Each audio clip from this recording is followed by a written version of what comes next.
ಆದ್ರಿಂದ ನಾವೀಗ ಜೀವನದಲ್ಲಿ ಏನ್ ಮಾಡ್ಬೇಕು? ತಸ್ಮಾದ್ ಏಕೇನ ಮನಸ ಭಗವಾನ್ ಸತ್ವತಾಂ ಪತಿ ಶ್ರೋತವ್ಯ ಕೀರ್ತಿತವ್ಯಶ್ಚ ಧ್ಯೇಯ ಪೂಜ್ಯಶ್ಚ ಸರ್ವದಾ. ಇದು ಅವರ ಏಕಾಂತತಃ ಸಾರಭೂತವಾದಂತಹ ಮಾತೇನು ಅಂದ್ರೆ, ತಸ್ಮಾತ್ ಏಕೇನ ಮನಸ, ಗಳಿಗೆಗೊಂದು ಬುದ್ಧಿ ಮಾಡಬೇಡ, ಸ್ಥಿರವಾದ ಏಕಾಗ್ರವಾದ ಒಂದೇ ಒಂದು ನೆಟ್ಟ ದೃಷ್ಟಿಯಿಂದ ಭಗವಂತನ ಕಡೆಗೆ ನಿನ್ನ ಬದುಕನ್ನು ಹರಿಸುವುದು. ಏಕೇನ ಮನಸ, ಒಂದೇ ಮನಸ್ಸು, ನಿರ್ಧಾರ ಮಾಡು. ಏನು? ಭಗವಾನ್ ಸತ್ವತಾಂಪತಿ ಶ್ರೋತವ್ಯ, ಮನಸ್ಸಿನಲ್ಲಿ ಒಂದೇ ನಿರ್ಧಾರ. ಏಕೇನ ಮನಸ್ಸ ಅಂದ್ರೆ ಒಂದೇ ನಿರ್ಧಾರ. ಮನಸ್ಸು ಬೇರೆ ಬೇರೆ ಕಡೆಗೆ ಬೇಕೋ ಬೇಡುವಂತ ಚಂಚಲವಾಗದೇ ಇರಲಿ. ಏಕ ವಿಷಯಕವಾದ ಮನಸ್ಸು, ಒಂದೇ ಮನಸ್ಸು ಅಂದ್ರೆ ಮನಸ್ಸಿರುವುದು ಒಂದೇ, ಆದ್ರೆ ಅವನಿಗೆ ಘನಕ್ಕೊಂದು ಬುದ್ಧಿ ಅಂತ ಹೇಳ್ತೇವಲ್ಲ.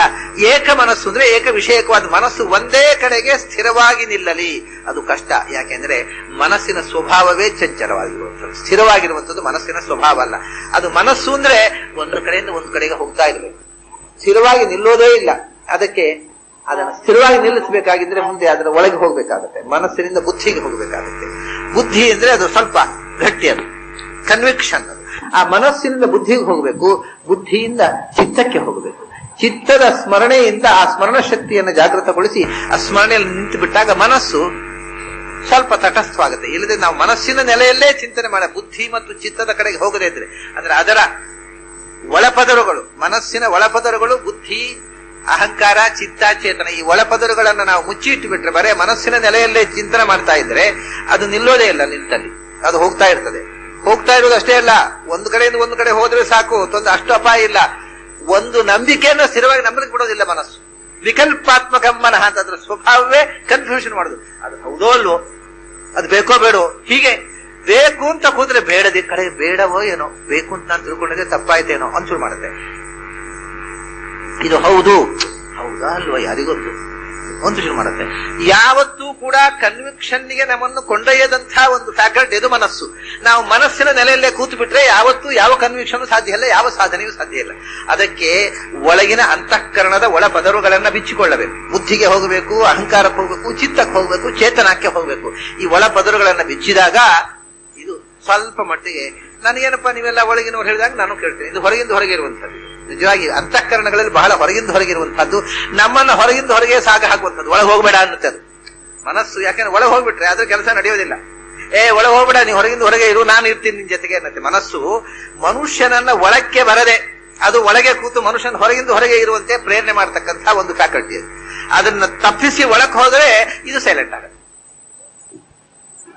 ಅಂಥದ್ದು ಏಕೇನ ಮನಸ್ಸು ಅಂದ್ರೆ ಅದು ಮನಸ್ಸನ್ನ ಏಕಾಗ್ರಗೊಳಿಸಿ ಅದು ಇವನು ಹೇಳಿದ ಹಾಗೆ ಕೇಳುವ ಸ್ಥಿತಿಯಲ್ಲಿ ಅದನ್ನು ನಿಲ್ಲಿಸ್ಬೇಕು. ಅದಕ್ಕೋಸ್ಕರವೇ ತಾನೇ ಉಪನಿಷತ್ತಿನಲ್ಲಿ ಮನಸ್ಸು ಅನ್ನೋದು ಒಂದು ಕಡಿವಾಣ. ಅದನ್ನ ಹಿಡಿದೇ ಇದ್ರೆ ಅದು ಗಾಡಿಯನ್ನು ಕಂಟ್ರೋಲ್ ಮಾಡೋದಿಲ್ಲ. ಅದು ಮನಸ್ಸು ಅನ್ನೋದು it is just like steering. Steering ಅನ್ನ ನಾವು ನಿಯಂತ್ರಣ ಮಾಡದೇ ಇದ್ರೆ ಗಾಡಿ ಎಲ್ಲಿಗೂ ಹೋಗುತ್ತೆ. ಸ್ಟಿಯರಿಂಗ್ ತಾನಾಗಿ ಗಾಡಿಯನ್ನು ನಡೆಸುವುದಿಲ್ಲ. ಅಂದ್ರೆ ಸ್ಟಿಯರಿಂಗ್ ನಮ್ಮ ಕೈಲಿ ಇರ್ಬೇಕು. ಹಾಗೆ ಮನಸ್ಸಿನ ಕಡಿವಾಣ ನಮ್ಮ ಕೈಲಿದ್ದಿದ್ರೆ ಅದನ್ನ ಸಡಿಲು ಬಿಟ್ಟವಿದ್ರೆ ಅದು ಎಲ್ಲೆಲ್ಲಿಗೂ ಒಯ್ಯುತ್ತೆ ನಮ್ಮನ್ನು. ಆ ಕಡಿವಾಣ ಒಳಗಿನಿಂದ ಬುದ್ಧಿಯ ಕೈಯಲ್ಲಿ ಕೊಡಬೇಕು. ಒಳಕ್ಕೆ ಹೋದಾಗ ಅದು ಹದಕ್ಕೆ ಬಂತು, ನಮ್ಮ ನಿಯಂತ್ರಣಕ್ಕೆ ಬಂತು. ಅದನ್ನೇ ಏಕೇನ ಮನಸ್ಸ. ತಸ್ಮಾತ್ ಏಕೇನ ಮನಸ್ಸ ಭಗವಾನ್ ಸತ್ವತಾಂಪತಿ. ಕೃಷ್ಣನ ಬಗ್ಗೆ ವಿಶೇಷವಾಗಿ ಹೇಳ್ತಾರೆ. ಸತ್ವತಾಂಪತಿ ಅಂದ್ರೆ ಕೃಷ್ಣ, ಸಾತ್ವತ ವಂಶ ಅಂದ್ರೆ ಯಾದವ ವಂಶ. ವಿಶೇಷವಾಗಿ ಕೃಷ್ಣ, ಸಾಮಾನ್ಯವಾಗಿ ಸಾತ್ವತ ಅಂದ್ರೆ ಸಾತ್ವಿಕರ ಒಡೆಯ ಅಂತ. ಕೃಷ್ಣ ಭಗವಂತ, ಎಲ್ಲ ಭಗವಂತನ ರೂಪವೂ ಕೂಡ ಏಕಾಗ್ರವಾದ ಮನದಿಂದ ಭಗವಂತನನ್ನ ಏನ್ ಮಾಡಬೇಕು? ಶ್ರೋತವ್ಯ ಕೀರ್ತಿತವ್ಯಶ್ಚ ಧ್ಯೇಯ ಪೂಜ್ಯಶ್ಚ ಅಂತೆ. ಭಗವಂತನ ಬಗೆಗೆ ಕೇಳು, ನಿರಂತರ ಭಗವಂತನ ಬಗೆಗೆ ಕೇಳು. ಭಗವಂತನ ಬಗೆಗೆ ನಿರಂತರ ಆಡುವುದು ಅಂದ್ರೆ ಚರ್ಚಿಸು. ಭಗವಂತನ ಬಗೆಗೆ ಏನು ಸಂಶಯಗಳಿದೆ ಅದರ ಬಗ್ಗೆ ಚರ್ಚಿಸು. ಭಗವಂತನನ್ನು ತಿಳಿದವರು ಆ ಸಾಧಕರ ಹತ್ರ ಚರ್ಚೆ ಮಾತಾಡು ಅವರ ಹತ್ರ. ಅಥವಾ ಕೇಳಬೇಕು ಅಂತಿದ್ದವರಿಗೆ ಹೇಳು. ಕೇಳುವವರಿದ್ದಾಗಲೂ ಕೇಳು. ಮಾತನಾಡುವುದು ಎರಡು ತರ ಕೀರ್ತನೆ ಅಂದ್ರೆ, ಒಂದು ಕೇಳಬೇಕು ಅಂತಿದ್ದಾರೆ, ಅವ್ರು ತಿಳಿಬೇಕು ಅಂತ ಅಪೇಕ್ಷೆ ಇದೆ, ನಮ್ಮಷ್ಟು ತಿಳಿದಿಲ್ಲ ಅವರಿಗೆ, ಅವಾಗ ಹೇಳು. ತಿಳಿದವರಿದ್ದಾರೆ, ನಮ್ಗಿಂತ ಹೆಚ್ಚು ತಿಳಿದಿದ್ದಾರೆ, ಅವರ ಹತ್ರವೂ ಹೇಳು. ಯಾಕಂದ್ರೆ ನನಗೆ ಹೀಗೆ ಆಗ್ತಾ ಇದೆ, ನನ್ನ ಅನುಭವ ಹೀಗಾಗ್ತಾ ಇದೆ, ಭಗವಂತನ ಬಗ್ಗೆ ಹೀಗೆ ಅನಿಸಿಕೆ ಇದೆ, ಅದು ಸರಿಯೇನು, ಅವ್ರ ಹತ್ರವೂ ಕೇಳು. ಹೀಗೆ ಹೇಳುವುದು ಎರಡು ತರ ಕೀರ್ತನೆ. ಒಂದು ದೊಡ್ಡವರ ಹತ್ರ ಹೇಳ್ಕೋಬೇಕು, ಯಾಕೆಂದ್ರೆ ನಮ್ಮನ್ನು ರೆಕ್ಟಿಫೈ ಮಾಡಿಕೊಳ್ಳೋದಕ್ಕೋಸ್ಕರ, ನಮ್ಮ ತಿಳುವಳಿಕೆಯನ್ನ ತಿದ್ದಿಕೊಳ್ಳೋದಕ್ಕೋಸ್ಕರ. ಚಿಕ್ಕವರ ಹತ್ರ ಹೇಳ್ಬೇಕು, ಅವ್ರನ್ನ ತಿದ್ದುವುದಕ್ಕೋಸ್ಕರ. ನಮ್ಮನ್ನು ತಿದ್ದಿಕೊಳ್ಳೋದಕ್ಕೂ ಹೇಳ್ಬೇಕು ದೊಡ್ಡವರ ಹತ್ರ, ನೀನು ಸಣ್ಣವ್ರನ್ನ ತಿದ್ದುವುದಕ್ಕೋಸ್ಕರ ಹೇಳ್ಬೇಕು ಸಣ್ಣವರ. ಆಮೇಲೆ ಯಾರು ಹೇಳಿದ್ರೆ ಅವರು ದೊಡ್ಡವರಾದ ದೊಡ್ಡವರು, ಸಣ್ಣವರಾದ ಸಣ್ಣವರು ಹೇಳಿದ್ದನ್ನು ಕೇಳ್ತಾ ಇರಬೇಕು. ಯಾಕೆಂದ್ರೆ ಸಣ್ಣವರು ಅಂದ್ರೆ ಯಾರು?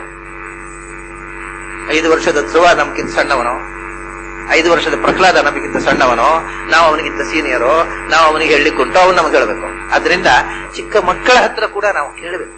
ಚಿಕ್ಕ ಮಕ್ಕಳು ಒಮ್ಮೊಮ್ಮೆ ಕಣ್ಣು ತೆರೆಸುವಂತಹ ಮಾತನ್ನಾಡಿಬಿಡ್ತಾರೆ. ಅತ್ಯಂತ ಅಂದ್ರೆ ಇಡೀ ಜೀವನಕ್ಕೆ ಹೊಸ ತಿರುವು ನೀಡತಕ್ಕಂಥ ಮಾತು ಒಂದು ಮಗುವಿನಿಂದ ಬರಬಹುದು. ನಮೋ ಮಹತ್ಯೋ ನಮೋ ಅರ್ಭಕೇಭ್ಯ ನಮೋ ಯುವಭ್ಯ ನಮಃ ಶನಿಭ್ಯ. ದೊಡ್ಡವರಿಗೂ ನಮಸ್ಕಾರ, ಚಿಕ್ಕವರಿಗೂ ನಮಸ್ಕಾರ, ಮಕ್ಕಳಿಗೂ ನಮಸ್ಕಾರ, ಹೊಟ್ಟೆಯಲ್ಲಿರುವಂತಹ ಭ್ರೂಣಕ್ಕೂ ನಮಸ್ಕಾರ. ಎಲ್ಲಿ ಇದೆ ಜ್ಞಾನದ ಮೊಟ್ಟೆ ಯಾರಿಗೆ ಗೊತ್ತು? ಆ ಜ್ಞಾನದ ಮೊಟ್ಟೆ ಒಡೆಯುವ ತನಕ ನಮಗೆ ಅದು ಗೊತ್ತಾಗೋದಿಲ್ಲ. ಆದ್ದರಿಂದ ಎಲ್ಲಿ ಜ್ಞಾನದ ಮೊಟ್ಟೆ ಇದೆ ಅದು ಒಡೆದು ಅರಿವನ್ನ ಕೊಡತಕ್ಕಂತಹ ಶಕ್ತಿ ಇದೆ, ಅದು ಗೊತ್ತಿರೋದಿಲ್ಲ. ನಾವು ಬಾಹ್ಯ ವೇಷವನ್ನು ಕಂಡು ನಾವು ನಮ್ಮ ಎಲ್ಲ ಗೌರವದ ಮಾನದಂಡ ಹೊರಗಿನ ವೇಷಭೂಷಣಗಳು. ಹೊರಗಿನ ವೇಷಭೂಷಣಗಳು ಜ್ಞಾನಿಗಳಿಗೆ ಮುಖ್ಯವಾಗುವುದಿಲ್ಲ. ಒಳಗಿರ್ತಕ್ಕಂತಹ ಅವರ ಭೂಷಣ ಏನು ಅನ್ನೋದು ನಮಗ್ ಗೊತ್ತಾಗುವುದಿಲ್ಲ. ಆದ್ರಿಂದ ನಾವು ವೇಷಕ್ಕೆ ಬೆಲೆ ಕೊಡ್ತೇವೆ, ಅವರು ಸತ್ಯಕ್ಕೆ ಬೆಲೆ ಕೊಡ್ತಾರೆ, ಒಳಗಿರ್ತಕ್ಕಂತಹ ಸತ್ವಕ್ಕೆ ಬೆಲೆ ಕೊಡ್ತಾರೆ. ಇದು ಮುಖ್ಯವಾಗುತ್ತೆ. ಅದಕ್ಕೋಸ್ಕರ ಕೇಳಬೇಕು. ಯಾರು ಹೇಳಿದ್ರೆ ಕೇಳಬೇಕು. ಯಾರು ಕೇಳುವವರಿದ್ದಾರೆ ಅವ್ರಿಗೆ ಹೇಳಬೇಕು. ಕೇಳುವವರು ಇರುವಾಗೆಲ್ಲ ಕೇಳಬೇಕು. ಕೇಳುವರು ಇರುವಾಗೆಲ್ಲ ಶ್ರೋತವ್ಯ ಕೀರ್ತದೆ. ನಿರಂತರವಾಗಿ ಶ್ರವಣ ಕೀರ್ತನ ನಡೆಯಬೇಕು, ಭಗವದ್ ಗುಣಗಾನ ನಡೆಯಬೇಕು. ಆಮೇಲೆ ಹೇಳೋದು ಕೇಳೋದು ಅಷ್ಟಲ್ಲೇ ಮುಗಿದು ಹೋದ್ರಿ ಏನು ಉಪಯೋಗ? ಎಲ್ಲ ಹೊರಗಿಂದ ಹೊರಗೆ ಆಯ್ತು. ಹೇಳೋದು ಬಾಯಿಯಿಂದ, ಅದು ಹೊರಗೆ ಹೋಯ್ತು ಒಳಗಿದ್ದದ್ದು. ಕೇಳೋದು ಕಿವಿಯಿಂದ, ಅದು ಕಿವಿ ಕೇಳಿದ ಕಿವಿ ಹೊರಗೆ ಹೋಯ್ತು, ಎರಡು ಹೊರಗೆ ಹೋಯ್ತು. ಒಳಗೆ ಯಾವ್ದು ಹೋಗುದಿದ್ರೆ ಒಳಗಿದ್ದದ್ದು ಹೊರಗೆ ಹೋಗುವ ಕಾರ್ಯಕ್ರಮ ಆಯ್ತಲ್ಲ, ಒಳಗೆ ಹೋಗಬೇಕು. ಧ್ಯೇಯ ಅದು. ಅದನ್ನ ಹೇಳುವ ಮುಂಚೆ ಧ್ಯಾನ ಮಾಡಬೇಕು. ಧ್ಯಾನ ಇಲ್ಲದೆ ಹೇಳಲಿಕ್ಕೆ ಬರುವುದಿಲ್ಲ. ಮೆಡಿಟೇಷನ್ ಇಲ್ಲದೆ ಹೇಳಲಿಕ್ಕೆ ಬರುವುದಿಲ್ಲ. ಮೆಡಿಟೇಷನ್ ಇಲ್ಲದೆ ಹೇಳಿದರೆ ಅದು ಅಸಹ್ಯವಾಗಿರುತ್ತೆ. ನಾವು ಉಂಡದ್ದು ಕಾರ್ಯದ ಹಾಗೆ, ಇನ್ನೊಬ್ಬರಿಗೆ ಅದು ಕೇಳುವಂತಹದ್ದಲ್ಲ, ಅದು ಅಸಹ್ಯ. ಮೆಡಿಟೇಷನ್ ನಿಂದ ಮಾತ್ರ ಇನ್ನೊಬ್ರು ಕೇಳುವಂತಹ ಮಾತನ್ನ ಹೊರಗೆ ಕೊಡ್ಲಿಕ್ಕೆ ಬರ್ತದೆ. ಮೆಡಿಟೇಷನ್ ಇಲ್ಲದೆ ಆಡುವ ಮಾತು ಅದು ಕಾರಿದಂತೆ, ಅಜೀರ್ಣವಾಗಿ ಕಾರಿದಂತೆ. ಹಾಗಾಗಿ ಮೆಡಿಟೇಷನ್ ಧ್ಯಾನ ಇಲ್ಲದೆ ಮಾತಾಡ್ಲಿಕ್ಕೆ ಬರುವುದಿಲ್ಲ.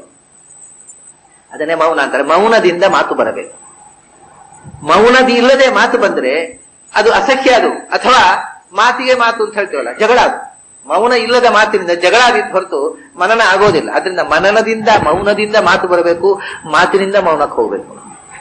ಮೌನದಿಂದ ಮಾತು, ಆ ಮಾತನ್ನು ಕೇಳಿದವನಿಗೆ ಮತ್ತೆ ಆ ಮಾತು ಕೇಳಿದ ಮೇಲೆ ಅದನ್ನು ಮನನ ಮಾಡ್ತಾ ಅವನು ಕೂತು ಬಿಡಬೇಕು. ಅದು ಮತ್ತೆ ಅದ್ರ ಬಗ್ಗೆ ಮತ್ತೆ ಮಾತು ಬೆಳೆಸಲಿಕ್ಕಾಗೋದು. ಅದರಿಂದ ಮೌನದಿಂದ ಮಾತು ಬರಬೇಕು, ಮಾತು ಮೌನಕ್ಕೆ ಒಯ್ಯಬೇಕು.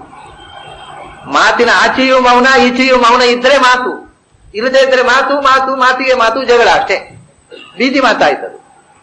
ಇನ್ನು ಶ್ರೋತವ್ಯ ಕೀರ್ತಿತವ್ಯಶ್ಚ ಅಂತ. ಶ್ರವಣಕ್ಕೂ ಮನನ ಬೇಕು, ಶ್ರವಣದ ಅನಂತರ ಮನನ ಬೇಕು. ಮಾತಿಗೆ ಕೀರ್ತನೆಗೆ ಮೊದಲು ಮನನ ಬೇಕು ಮತ್ತು ಮನನ ಬೇಕು. ಅದು ನಿರಂತರ ಒಳಗಿನಿಂದ ಮಥನ ನಡೆಯಬೇಕು. ಅದನ್ನೇ ಧ್ಯೇಯ. ಬರೀ ಧ್ಯಾನದಲ್ಲಿ ನಿಂತು ಬಿಡಬೇಡ ಅಂತಾರೆ. ಧ್ಯಾನ ಅಂದ್ರೆ ಅಂತರಂಗದ ಪೂಜೆ. ಧ್ಯಾನ ಅನ್ನೋದು ನಿನ್ನ ಸ್ವಂತಕ್ಕೋಸ್ಕರ. ಅದು ಅಷ್ಟೇ ಅಲ್ಲ, ನೀನು ಸಮಾಜದ ಜೀವಿ. ಆದ್ದರಿಂದ ನಿನಗೊಂದು ಸೋಷಿಯಲ್ ಕಮಿಟ್ಮೆಂಟ್ ಇದೆ. ಇದು ಪರ್ಸನಲ್ ಕಮಿಟ್ಮೆಂಟ್ ಧ್ಯಾನ ಅನ್ನೋದು. ಇದು ಸೋಷಿಯಲ್ ಅಲ್ಲ. ನಾನು ಧ್ಯಾನ ಮಾಡುವುದು ನನ್ನ ಸ್ವಂತಕ್ಕೋಸ್ಕರ. ಅದು ಯಾರು ಧ್ಯಾನ ಮಾಡಲಿಲ್ಲ ಅಂತ ಆಕ್ಷೇಪ ಮಾಡುವುದಿಲ್ಲ ಸಮಾಜದವರು. ಸಮಾಜದ ಬದ್ಧತೆ ಒಂದಿದೆ, ನಿನ್ನ ವೈಯಕ್ತಿಕ ಬದ್ಧತೆಗೆ ಧ್ಯಾನ.